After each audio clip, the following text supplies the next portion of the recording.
पर ही बात हो रही है, आपके मुद्दे पर ही बात हो रही है, आपसे जुड़े मुद्दों पर बात हो रही है। तो ऐसे में जरूरी है कि आप सभी यहाँ पर मौजूद रहें और कोशिश यही है कि सबसे बड़े मंच पर सार्थक चर्चा हो सके। देखिए प्रियंका, कहा जाता है राजस्थान में पधारो म्हारे देश।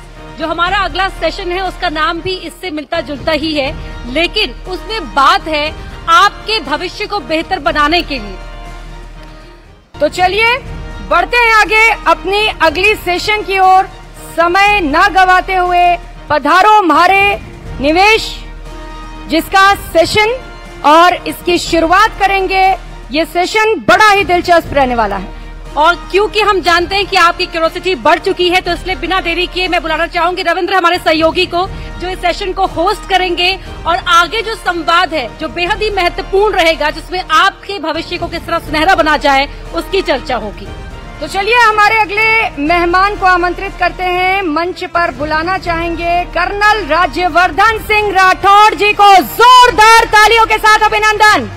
तालियों की गड़गड़ाहट गूंजती रहे।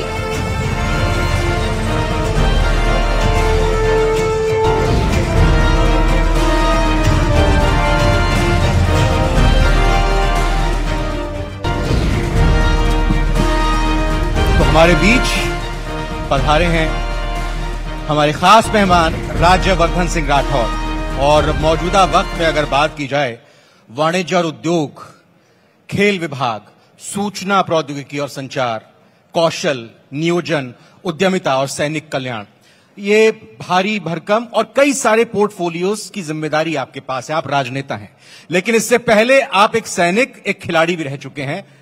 मैं खिलाड़ी के तौर पर जो आपने देश का मान बढ़ाया 2004 के एथेंस ओलंपिक में, उसके लिए आपको धन्यवाद बहुत बहुत करना चाहूंगा। और चूंकि ओलंपिक से यादें ताजा हैं, समझना सबसे पहले चाहूंगा कि ओलंपिक में इस बार भारत की जो भूमिका रही है, भारतीय एथलीट्स का जो प्रदर्शन रहा है, वो कैसा रहा है, खासतौर पर निशानेबाजों का। रविंदर, सबसे पहले तो आप मुझे क्यों धन्यवाद दे रहे हैं?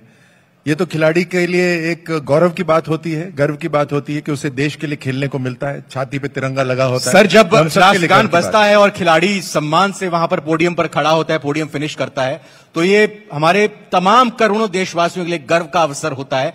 और वो कहता है कि वाह, क्या हासिल कर लिया। 2004 का सर वो दौर था जब तरसते थे हम मेडल्स के लिए। जी, जहां तक बात रही अभी की, तो आप देखिए किस तरह से एक बड़ा परिवर्तन आया है, जहां पर हर एक खिलाड़ी, 117 हमारे खिलाड़ी गए थे, हर एक खिलाड़ी आज ये विश्वास रखता है कि मैं पोडियम तक पहुंचूंगा, मैं जीतूंगा, मैं वहां पर केवल पार्टिसिपेशन के लिए नहीं जा रहा। एक बहुत बड़ा परिवर्तन आया जहां तैयारी के समय भी देश का ध्यान उन खिलाड़ियों की तरफ रहता है। एक बड़ा परिवर्तन आया जहां उनके लिए एक प्रोसेस बना हुआ है, आगे बढ़ने के लिए एक पूरा सिस्टम तैयार है। किस तरह से आप खेलो इंडिया के अंदर भाग लें।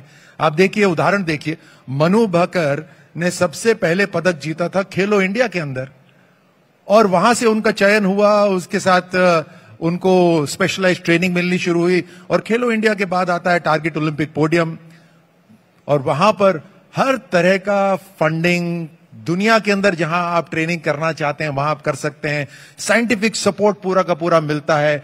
और उसके साथ देश के प्रधानमंत्री आपकी तरफ, चाहे खेल के दौरान हो, खेल के पश्चात हो, खेल से पहले हो, पूरी तरह से उनका ध्यान आपकी तरफ रहता है। तो एक बहुत बड़ा परिवर्तन आ गया है। सो इसी का कारण है कि हम एक उस मोड़ पर हैं जहां हम अंतर्राष्ट्रीय खेलों के अंदर पहले 5 देशों के अंदर जल्द पहुंचेंगे। और मुझे लगता है राज्यों के अंदर भी इसी तरह की तैयारी होनी चाहिए। हमने राजस्थान के अंदर भी अब ये विचार रखा है और उसकी तैयारी कर रहे हैं कि हम बस अगले ओलंपिक की नहीं, हम 2036 ओलंपिक्स जो उम्मीद है कि भारत में होगा, उसकी तैयारी के लिए हम करीब 2010 साल के बच्चों का चयन करेंगे और 12 साल तक उनको लगातार ट्रेनिंग देते रहेंगे। मुझे यकीन है कि आज तो 10 साल का है, जो उस समय 22 साल के बच्चा होगा, अंतरराष्ट्रीय पदक राजस्थान, हिंदुस्तान में जब ओलंपिक खेल होंगे तो उसमें सबसे ज्यादा पदक राजस्थान के आएंगे, ऐसा मेरा उसमें मानना है। देश का मान खेल के मैदान पर तो आपने बढ़ाया ही, और सरहदों पर भी देश की आपने रक्षा की। और आज की तारीख में राजनीति के मैदान के साथ आप सैनिकों के लिए मैदान में उतर जाते हैं और पूरी तरह से जूझते हैं उनके हक और सम्मान के लिए। हालिया मैं घटनाक्रम की बात कर रहा हूं, हुआ क्या था? मुझे लगता है कि उस बात को वहीं पे छोड़ देते हैं।